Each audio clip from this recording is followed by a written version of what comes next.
On November 25, 2025, a Warsaw railway line suffered what Poland's prime minister called an unprecedented act of sabotage.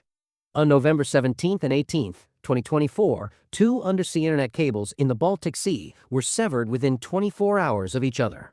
On December 25, 2024, Christmas Day, cable and a gas pipeline were also cut. What if I told you these aren't random incidents, they're all connected, and they're happening because right now, in January 2026, we're living through an invisible war that most people don't even know exists.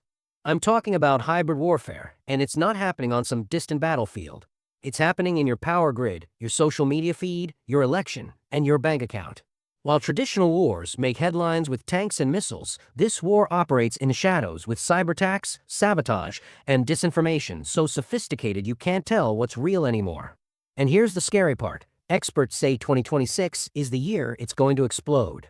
Today, I'm breaking down what hybrid warfare actually is, why it's escalating right now, and most importantly, what you can do to protect yourself and your family. Because ignoring this won't make it go away. Let me paint you a picture of what's actually happening right now that most people aren't noticing. According to a January 14, 2026 report from the Royal United Services Institute, there were 34 incidents of arson or serious sabotage in Europe in 2024 alone, compared to just 12 in 2023 and only 2 in 2022. That's not a typo. That's a 17-fold increase in 2 years. Between January and July 2025, there were more than 110 sabotage attempts across Europe, mostly in Poland and France, all linked back to Moscow. That's not conspiracy theory, that's documented fact from European intelligence agencies. But here's what nobody's talking about. Intelligence reports confirm a 4-fold increase in Russian sabotage operations across Europe in 2024 compared to the previous year, with the surge accelerating throughout 2025. So what does hybrid warfare actually look like? It's not soldiers in uniforms. It's a cyber attack that shuts down a hospital's systems during a winter surge. It's coordinated bot networks spreading deep fake videos of politicians saying things they never said, released 3 days before an election. It's saboteurs attacking railways that transport military supplies. It's your uncle sharing conspiracy theories on Facebook that were actually crafted in a state-sponsored troll farm. The genius and the terror of hybrid warfare is that it works like a hybrid car. It seamlessly switches between different types of attacks without you noticing the transition. One day it's cyber, the next it's physical sabotage, then it's information warfare, then economic pressure. All designed to be adaptive, continuous, and impossible to attribute definitively. By late 2025, Russia had suffered an estimated 1.2 million casualties in Ukraine. Their Soviet-era military equipment stockpiles are nearly depleted. Experts predict that at current attrition rates, their recoverable equipment will be exhausted by late 2026 or early 2027, literally within the next 10 to 18 months. They're also facing an economic crisis on the same timeline. Now, before you think, great, they're weakening, that's actually when things get more dangerous. A corner, declining power with nuclear weapons and nothing left to lose, doesn't just surrender quietly. They lash out. And since Russia can't win a conventional war anymore, they're going all in on the invisible war. Think of it this way. If you can't beat your opponent in boxing, you switch to guerrilla tactics in a dark alley where the rules don't apply. That's exactly what's happening in 2026. Security analysts are calling this the year of hybrid escalation for 3 specific reasons. First, sabotage of defense production. Europe is ramping up ammunition factories and weapons production to support Ukraine. These facilities are now prime targets. In 2024, there was an explosion at an arms factory in Cluj, Romania. We're not just talking about explosions, we're talking about supply chain disruptions, cyber attacks on logistics networks, and forcing governments to spend billions on security instead of production.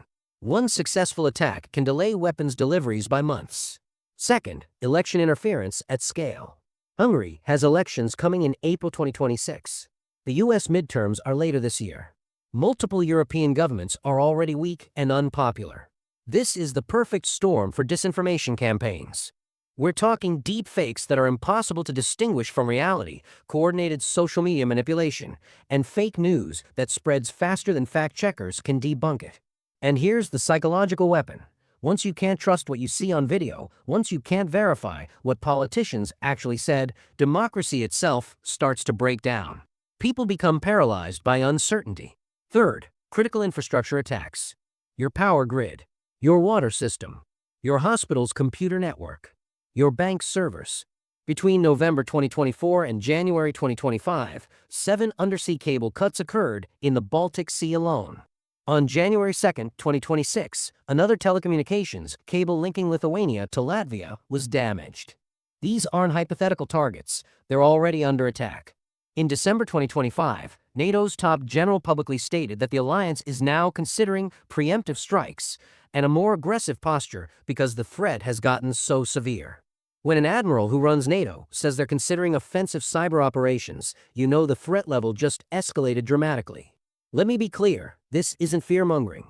This is what's literally documented and publicly stated by the people whose job it is to know. Okay, you're thinking, but I'm not a politician or a soldier.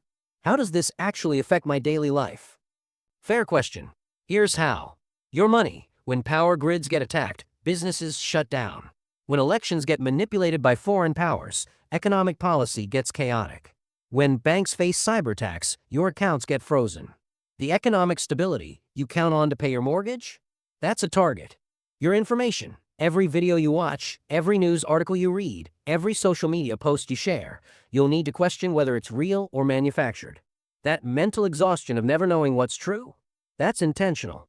It's called information warfare, and it's designed to paralyze you. Your safety. When hospitals get hit with ransomware during a medical emergency, people die. When water treatment facilities get hacked, public health collapses. When power goes out in winter, vulnerable people freeze.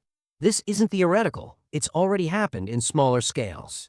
Your democracy. If you can't trust election results because of interference, if you can't distinguish real political discourse from manufactured rage, your ability to participate in democracy evaporates. And that's the whole point. The goal of hybrid warfare isn't to invade your country.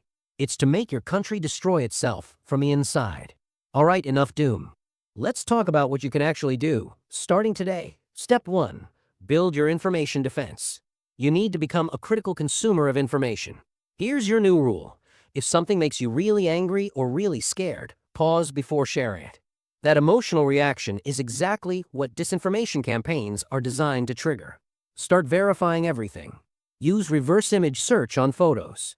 Check if videos appear on multiple credible news sources. Look at the URL.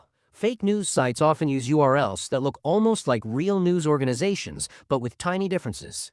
Ask yourself, who benefits if I believe this? If the answer is, my political opponents look terrible, be extra skeptical. Download apps like NewsGuard that rate news source credibility. Follow fact-checking organizations. And here's a controversial one. Limit your social media scrolling time, because algorithms amplify outrage, which is exactly what hybrid warfare exploits. Step 2. Prepare for infrastructure disruptions. You don't need to become a doomsday prepper, but basic preparedness is now just smart living. Keep 3 to 7 days of water, non-perishable food, and essential medications. Get a battery backup for your phone and a hand crank radio. Keep some cash on hand. If banking systems go down in a cyber attack, you'll need physical currency. Have a family communication plan that doesn't rely on internet or cell service. Install software updates immediately. Most cyber attacks exploit old vulnerabilities that updates fix. Use two-factor authentication on everything important. Use a password manager with unique, strong passwords for each account. Step 3. Protect your finances. Diversify where you keep your money. Don't have everything in one bank. Monitor your accounts obsessively for unusual activity. Consider keeping a small emergency fund in physical cash. Sign up for fraud alerts on all your credit cards and bank accounts. If you're investing, understand that geopolitical instability creates market volatility. Don't panic sell, but also don't be 100% exposed to sectors vulnerable to cyber warfare. Think about the companies that produce your power, water, and internet. Step 4. Strengthen your community networks. This is huge. Hybrid warfare works by isolating people and making them paranoid. Your defense is community. Know your neighbors. Build local networks of people you can actually trust and communicate with face-to-face. Join community emergency response teams or neighborhood watch groups. When social media is chaos, your real-world relationships become your truth anchor. Step 5. Engage politically with eyes wide open.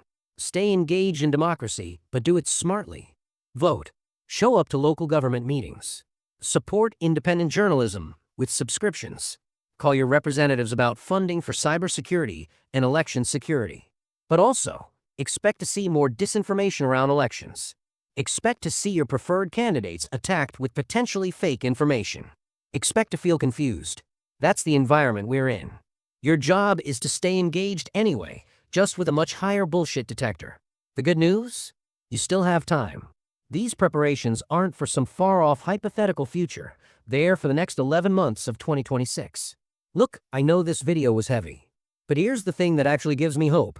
Awareness is the first line of defense. Hybrid warfare works in shadows. It works when people are ignorant, divided, and unprepared. The fact that you watch this video to the end means you're none of those things. We're living through a moment in history where the rules of conflict have fundamentally changed. But that doesn't mean we're powerless. Every time you verify a source, strengthen your digital security, or build a real relationship with your neighbor, you're making hybrid warfare a little bit harder to execute. This is your wake-up call. What you do with it is up to you. If this video helped you understand what's really happening in 2026, hit that subscribe button and share this with someone who needs to hear it. Drop a comment below. What are you most concerned about with hybrid warfare? Let's start a real conversation. I'll see you in the next one. Stay aware, stay prepared, and stay human.